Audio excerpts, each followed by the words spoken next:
Salut, moi c'est Victor Durand-Lepeuch et vous écoutez un entretien de Comme un poisson dans l'eau, le podcast contre le spécisme.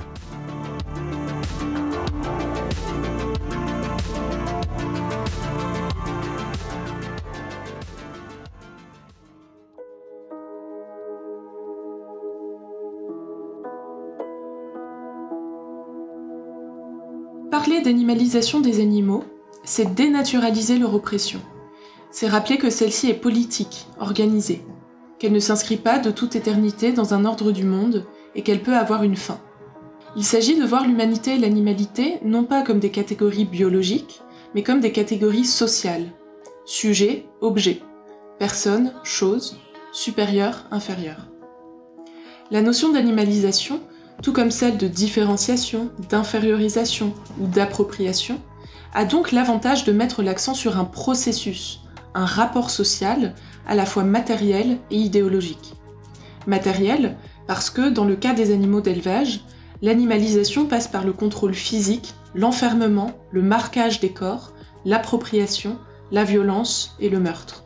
Idéologiquement, parce que l'animalisation tente de se justifier par des croyances et des discours, celui de l'infériorité des animalisés par exemple.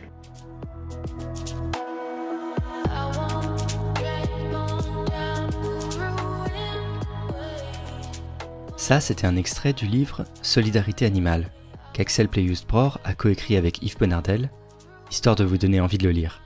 Et ça fait une piqûre de rappel sur les choses dont on a parlé dans la première partie de l'entretien. Allez écouter, si ce n'est pas encore fait. Les deux éléments super importants qu'il faut retenir de la première partie sont le passage dans la définition du spécisme, de l'espèce comme catégorie purement biologique à l'espèce comme catégorie sociale, qui permet d'enrichir cette définition. Et second point à retenir, l'application de la grille matérialiste qui revient à analyser les structures matérielles de l'oppression. Oppression conçue comme la domination d'une classe d'individus sur une autre, avec donc des intérêts antagonistes.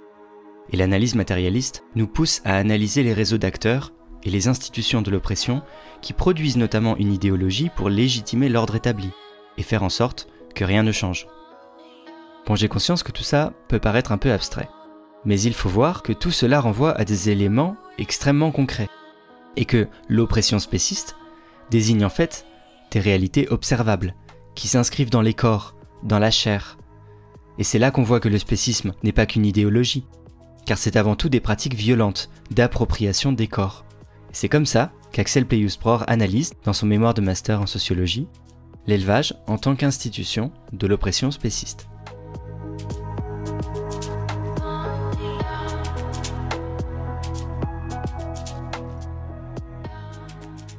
Tout à l'heure, je parlais du complexe animalo-industriel, et en fait, c'est intéressant de regarder qui organise l'exploitation animale, à quel niveau. Donc moi, ce que je trouve intéressant au niveau de l'élevage, je me suis surtout intéressée à l'élevage, c'est tout le réseau d'acteurs qui se met en place, alors surtout pour l'élevage intensif, donc à la sortie de la Deuxième Guerre mondiale, avec la zootechnie, la pharmacologie, la génétique, tout ce qui est mis en place pour optimiser la production de viande, de lait, d'œufs, etc., pour optimiser les corps des animaux, pour les animaliser encore plus, pour les rendre encore plus à notre service.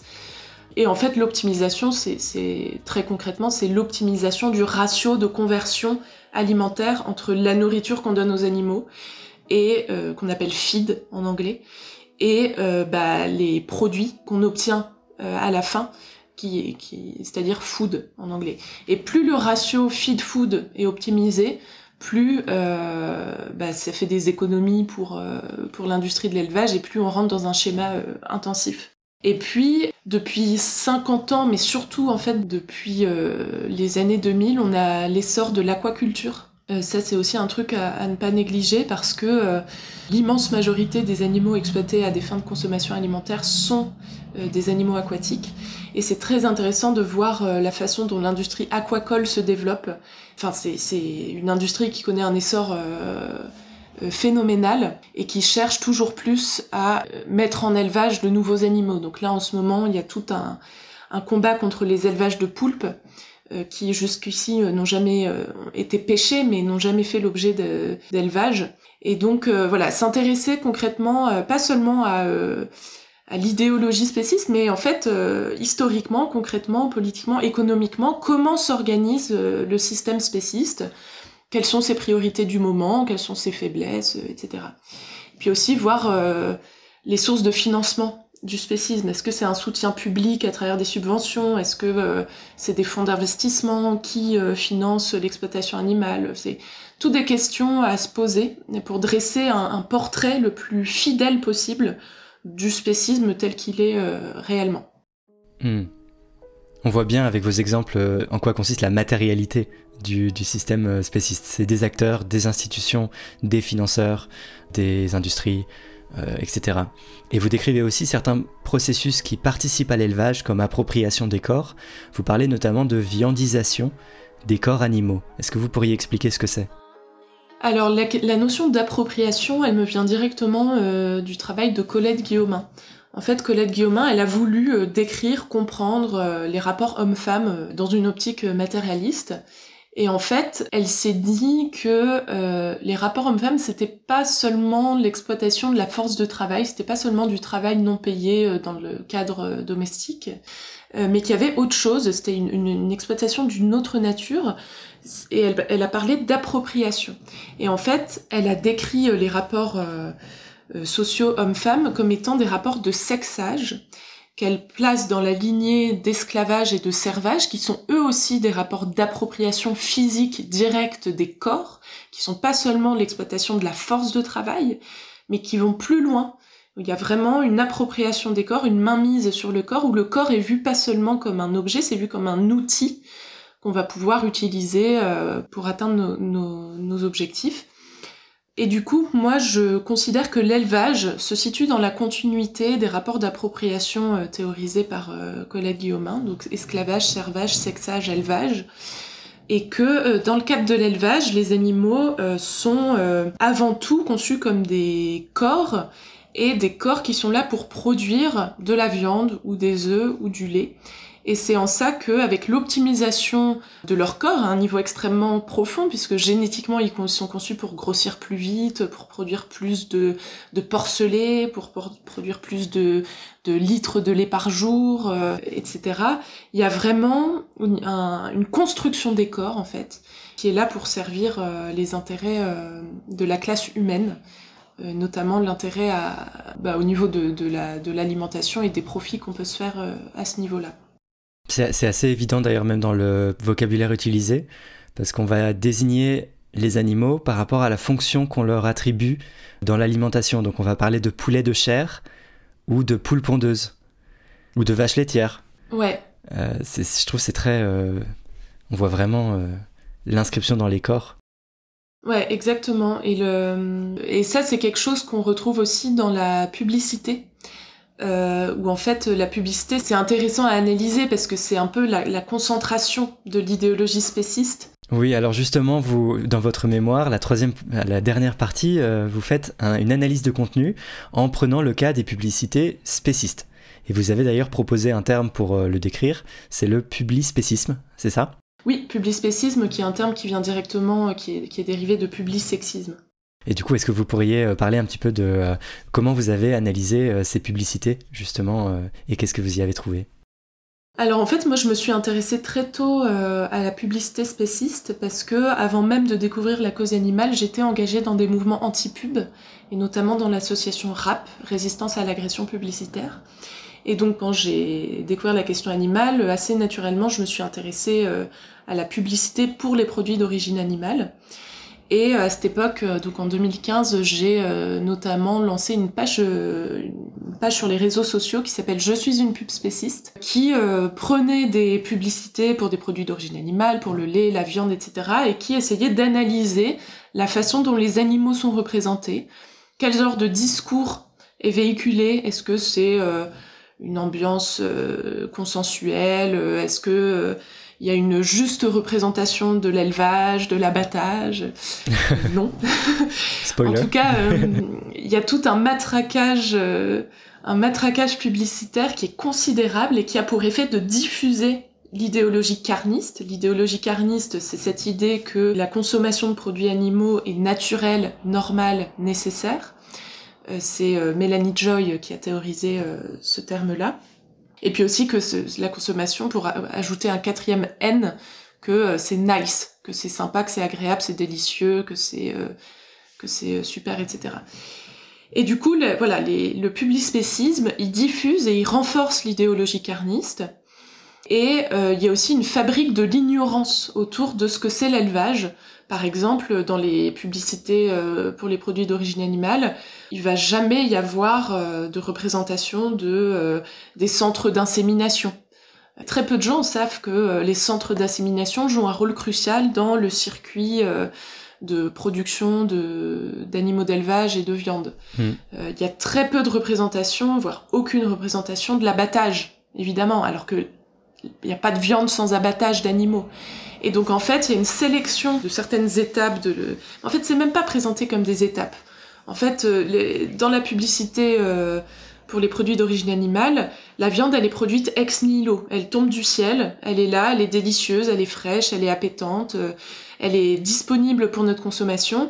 Et soit les animaux sont totalement absents des représentations, donc c'est ce que Carol Adams appelle le référent absent, c'est-à-dire le référent principal de la viande qui devrait être l'animal vivant, sentient, il est totalement absent, il y a une déconnexion entre le produit et l'individu, qui fait que ça permet de pas créer de dissonance cognitive sur le fait que, pour obtenir de la viande, on a dû tuer un individu. Donc soit dans la publicité, les animaux sont totalement absents, soit parfois ils sont présents, mais à ce moment-là, ils vont jouer un rôle actif dans leur propre viandisation. Alors ça, c'est incroyable. Vous décrivez quelque chose qui s'appelle la suicide food. Et c'est vraiment très étonnant quand on commence à l'analyser et presque perturbant. En fait, la suicide food, c'est l'animal qui est présenté comme étant consentant à sa propre consommation par les humains.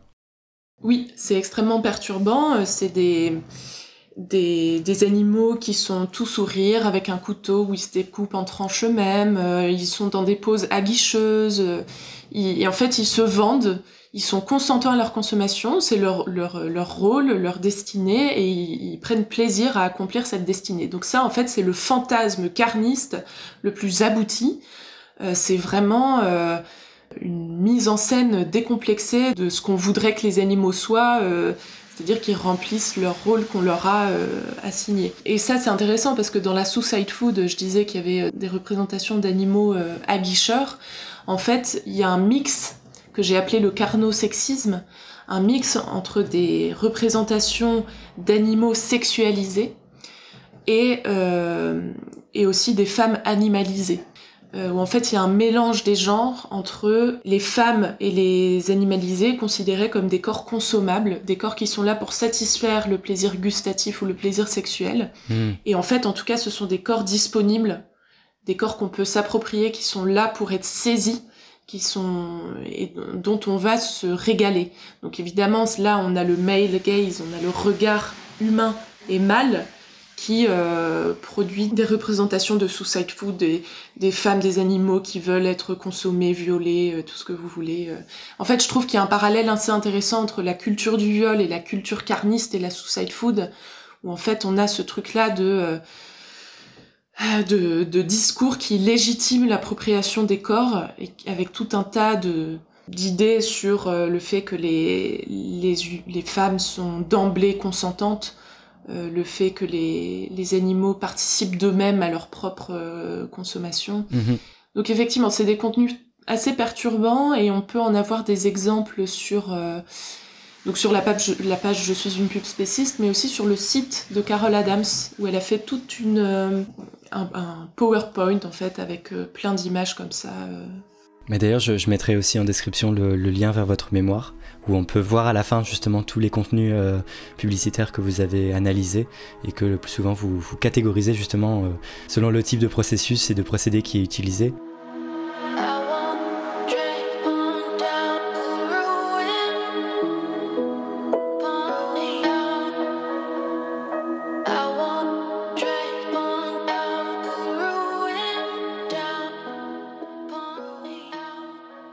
Et une des choses que la suicide food efface, et en fait même occulte en l'occurrence, c'est la résistance. c'est la résistance des animaux quand on les mène à l'abattoir. Moi je me souviens que j'avais été très marqué à titre personnel par une vidéo de Earthling qui est un youtubeur vegan, qui montrait une vache qui s'enfuyait et qui faisait tout pour ne pas être tuée. Et c'est vraiment une chose que la publicité et le carnisme en général font tout pour nous faire oublier. Les animaux n'ont pas envie de mourir. Ouais, ça c'est très très important. En fait, dans la publicité, l'objectif c'est de mettre en place une ambiance où il n'y a pas de friction, où il n'y a pas de résistance animale, c'est consensuel. Voilà, il y a une ambiance hédoniste autour du plaisir, de la satisfaction, on passe des bons moments, la famille, prendre soin de soi et tout ça. C'est vraiment une rhétorique qui a mille lieues de la réalité des produits qui sont mis en scène. Et l'occultation à la fois des mécanismes de l'élevage, de la viandisation des animaux, mais aussi de la résistance animale, ça c'est quelque chose de très très intéressant. Ouais. Un autre procédé que vous analysez, c'est une désindividualisation des animaux, qui sont pris comme une masse ou comme déjà un ingrédient. On parle du poulet, par exemple. Oui, en fait, les animaux sont toujours déjà de la viande dans la publicité. C'est qu'ils n'ont pas d'existence avant leur transformation en viande, ou alors c'est juste un état transitoire, mais l'objectif, leur réelle condition, leur destinée, c'est le produit de consommation. Et c'est en ça qu'il y a une forme de désindividualisation et de déni de l'existence d'un individu qui résiste. Ça, c'est lié aussi au déni de la résistance animale. C'est que en fait, leur seule existence valable ou leur but, c'est d'être viande. Et je trouve ça très intéressant de faire le parallèle avec les conditions concrètes d'existence des animaux dans le cadre de l'élevage. Moi, j'ai été très marquée aussi par des vidéos d'élevage de poulets de chair, où en fait, il faut savoir que les poulets de chair, ce sont des souches génétiques qui ont été optimisées pour ça, contrairement aux poules dites pondeuses où elles ont été optimisées pour la production d'œufs, où en fait les poulets de chair, ils grossissent 4 fois plus vite qu'il y a 50 ans. Et en fait, ils atteignent leur poids dit d'abattage en à peu près un mois, en un peu plus d'un mois. Et en fait, il y a des vidéos comme ça qui montrent les élevages de poulets de chair au bout d'à peu près un mois, où en fait les animaux ne peuvent plus marcher. Déjà, il y en a plein qui sont déjà morts parce qu'ils ont succombé à leurs conditions de survie. Et en fait, on voit des poulets de chair, c'est encore des bébés. Oui, ils ont des corps hypertrophiés avec des têtes de poussins et des petites pattes qui s'effondrent sous le poids en fait de leur propre corps. C'est ça, c'est les muscles qui prennent toute la place parce on a voulu d'eux que ce soit des muscles destinés à la consommation, et en fait l'individu, c'est presque une gêne pour l'objectif qu'on a pour eux. Et en fait, quand on regarde ces poulets-là, ils sont pas encore morts, mais ils ressemblent déjà à des poulets rôtis en fait. Ce sont des poulets rôtis pas encore morts. C'est ce truc trop bizarre où en fait on les a tellement objectifiés qu'ils ont beau être encore vivants, ils ont beau résister, ils ont beau être quand même des individus malgré tout, et ben en fait ils ressemblent déjà à des objets de consommation. Ce sont déjà en puissance, ce sont toujours des biens de consommation. En fait, l'appropriation des animaux a atteint un stade, je pense. Il n'y a pas d'équivalent en termes d'appropriation et de transformation des corps et d'utilisation des corps. On atteint un truc extrême, quoi. Ouais.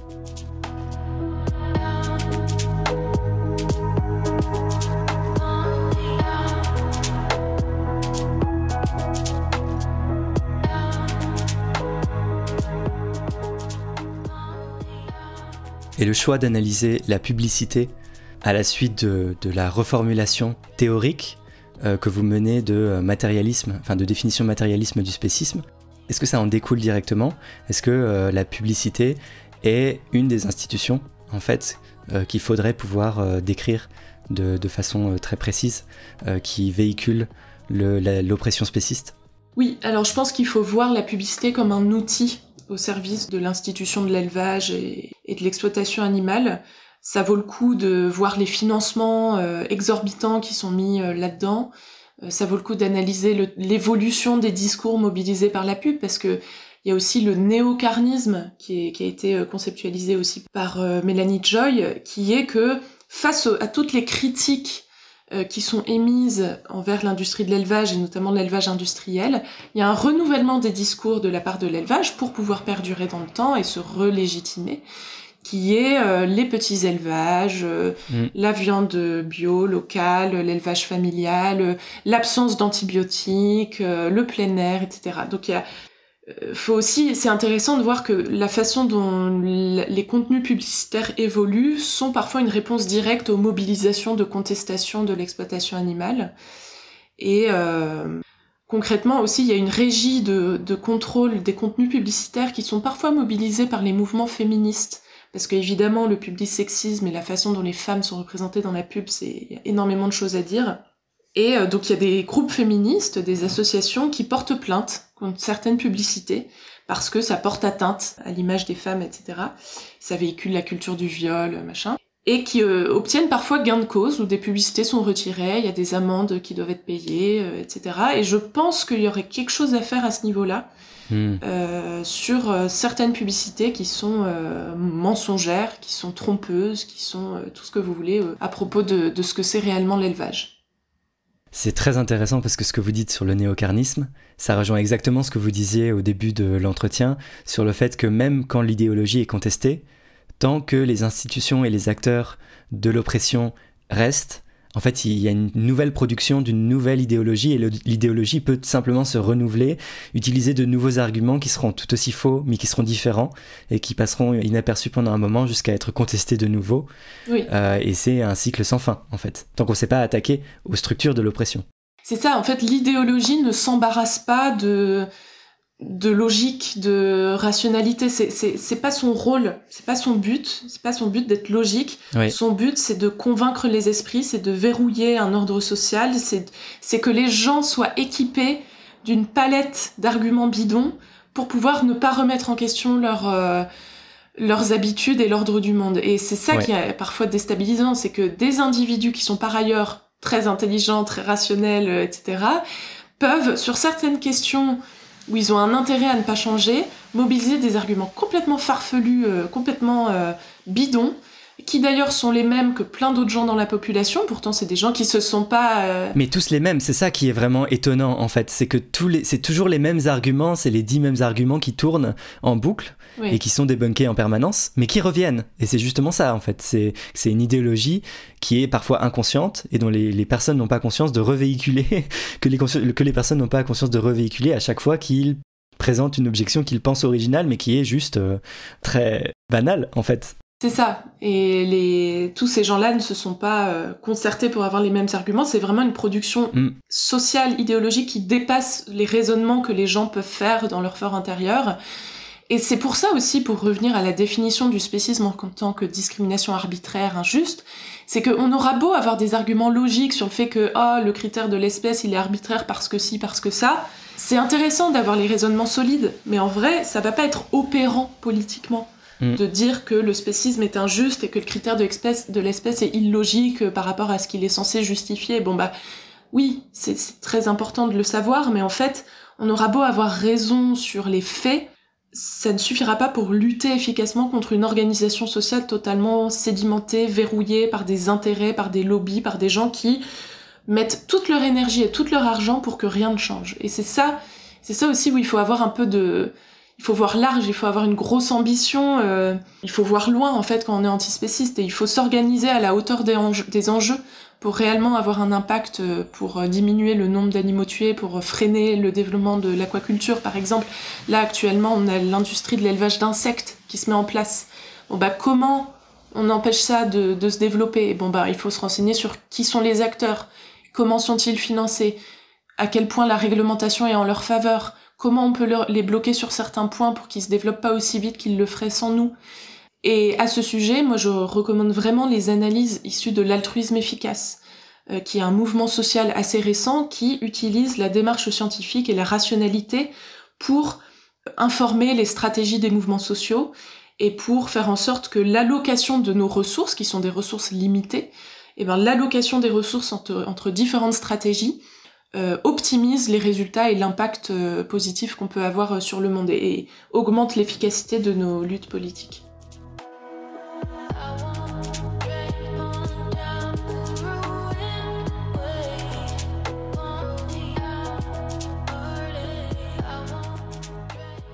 vous avez parlé de l'énorme ampleur de l'enjeu, et vous parlez parfois de changement civilisationnel. Et votre ouvrage s'appelle, donc que vous avez coécrit avec Yves Bonnardel, Solidarité animale, mais a pour sous-titre Défaire la société spéciste. Et donc j'aimerais peut-être finir sur cette question. Qu'est-ce que ça implique concrètement de défaire la société spéciste? Vous avez donné des pistes, peut-être que vous en avez d'autres. Et surtout pour créer quoi à la place si on défait la société spéciste? Alors, défaire la société spéciste, le mot important là-dedans, c'est société. Ça fait référence à tout ce que j'ai expliqué, c'est de considérer le spécisme comme vraiment une organisation sociale, un système. Et quand on perçoit le spécisme de cette façon-là, je pense que les priorités, ce sont tout ce qui est démantèlement des institutions spécistes, élevage, pêche, expérimentation animale, corrida, etc., chasse, machin. C'est l'abolition du statut de propriété des animaux. Il y a plein de juristes en droit animal qui réfléchissent à cette question. Moi-même, je ne suis pas juriste, mais il y a, je pense, toute une réflexion sur le statut des animaux. Quel statut, quelle personnification juridique leur accorder. Et puis, défaire la société spéciste, c'est pas seulement une question d'abolition. Ah oui, justement, vous avez écrit récemment un article pour la revue Mouvement qui s'intitule « Spécisme, abolir ne suffira pas ». Et dans lequel, justement, vous dites que l'abolition n'est pas suffisante, qu'il faut penser autre chose, et que c'est pas dans un lointain futur, c'est en fait dès maintenant. Ouais. En fait, ce que je dis dans cet article « Abolir ne suffira pas », c'est que il faut pas seulement voir les animaux comme des corps souffrants, comme des individus envers qui on devrait avoir des devoirs simplement négatifs, c'est-à-dire ne pas les faire souffrir, ne pas les tuer, ne pas les enfermer, ne pas. L'idée, c'est pas seulement d'abolir leur exploitation, mais c'est vraiment de leur donner une place à part entière au sein de nos sociétés, qui sont déjà des sociétés interespèces. On cohabite déjà avec des animaux, que ce soit des animaux domestiques dans nos foyers, des animaux, même les animaux d'élevage, il y a une forme de cohabitation, même si elle prend des formes d'exploitation. Il y a les animaux liminaires, qui sont ni domestiques ni sauvages, mais qui bénéficient de la présence humaine et des infrastructures humaines qui vivent dans nos villes, donc les pigeons, les rats, les lapins, etc. Donc en fait, l'idée, c'est pas seulement de ne pas faire souffrir les animaux, c'est de les inclure sérieusement et de prendre en compte leurs intérêts, leurs préférences, leurs volontés, leurs désirs, et d'incorporer toutes ces choses-là à leur sujet dans l'organisation sociale, dans les institutions. Par exemple, réfléchir à leur épanouissement, le fait qu'ils puissent choisir leur lieu de vie, leurs activités, le droit à des soins de santé, le droit au déplacement sécurisé, sans être menacé d'être écrasé, etc. Donc c'est vraiment repenser la cité en prenant en compte le fait que y a pas que des humains valides, adultes, qui vivent dans la ville ou qui se déplacent dans le monde. Il y a tout un tas d'individus aux caractéristiques différentes et il faut aménager la société pour qu'elle soit inclusive pour le plus d'individus possible. Et il y a un ouvrage classique en éthique animale qui s'appelle Zoopolis, qui a été écrit par Will Kimlicka et Sue Donaldson en 2011 et qui a été traduit en 2016 en français, qui est une des premières tentatives de vraiment réfléchir à tous nos devoirs positifs envers les animaux et à la façon dont ils pourraient être inclus sérieusement dans les institutions et les aménagements du territoire, par exemple.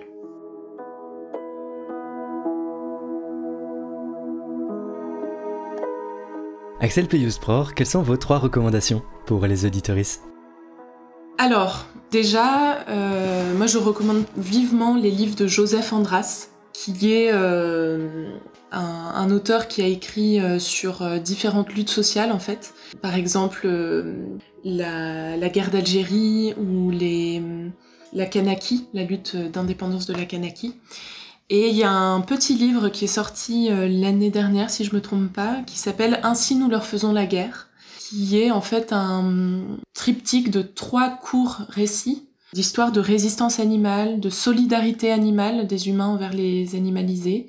Et c'est vraiment magnifique, c'est très très bien écrit, j'ai trouvé ça bouleversant et je recommande à tout le monde cette lecture. Et je recommande aussi de Joseph Andras le livre De nos frères blessés, donc qui parle justement d'une figure de la résistance au colonialisme français en Algérie, Fernand Yveton. Et c'est vraiment un livre que j'ai trouvé bouleversant. Ensuite, je recommande la newsletter Animatopie, qui est une newsletter hebdomadaire, qui est vraiment très utile parce que de façon condensée, on a l'actualité du mouvement animaliste, que ça soit l'actualité des ONG, l'actualité des lois, l'actualité scientifique même au niveau de l'éthologie animale. Et puis chaque newsletter a un sujet, une thématique. Donc c'est toujours très intéressant, très sourcé, très utile. Et puis en dernière recommandation, je voudrais mettre l'accent sur le fait que les mouvements antispécistes n'ont pas le monopole du questionnement autour de l'animalité, de l'animalisation, et qu'il y a d'autres mouvements sociaux, notamment les mouvements antiracistes, les mouvements des personnes issues de l'immigration, des quartiers populaires, les personnes racisées, mobilisent ces concepts-là. Et il y a des productions théoriques très intéressantes. Je renvoie par exemple au FUIQP, le Front Uni de l'immigration et des quartiers populaires, qui produit des luttes et des analyses très intéressantes. Il y a qui a été cofondé par le sociologue Saïd Bouamama. Et puis je renvoie aussi au collectif Justice et Vérité pour Adama, parce qu'en fait je suis de plus en plus convaincue que les mouvements animalistes et les animalistes ont tout intérêt à s'intéresser de façon désintéressée aux autres mouvements sociaux, pas seulement dans une optique de convaincre les autres mouvements sociaux de rejoindre le mouvement antispéciste, pas seulement pour faire des parallèles entre les conditions des différents groupes marginalisés, mais vraiment parce que ce sont des groupes qui produisent des analyses incroyables sur le monde social et qui œuvrent eux aussi vraiment pour une société débarrassée des rapports de pouvoir. Donc je recommande toutes ces ressources-là. Super, merci beaucoup, je mettrai tout ça en description, comme toujours. Et un énorme merci à Axel Peyhoust-Bror d'être venu dans Comme un poisson dans l'eau. Merci à toi, Victor.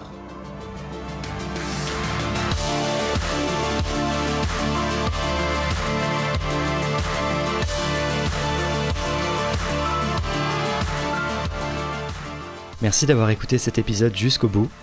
Malgré tout ce qu'a dit Axel Peyhoust-Bror sur la publicité, s'il vous plaît, faites un maximum de pub pour Comme un poisson dans l'eau, histoire de donner des ressources et combattre, notamment, le publispécisme.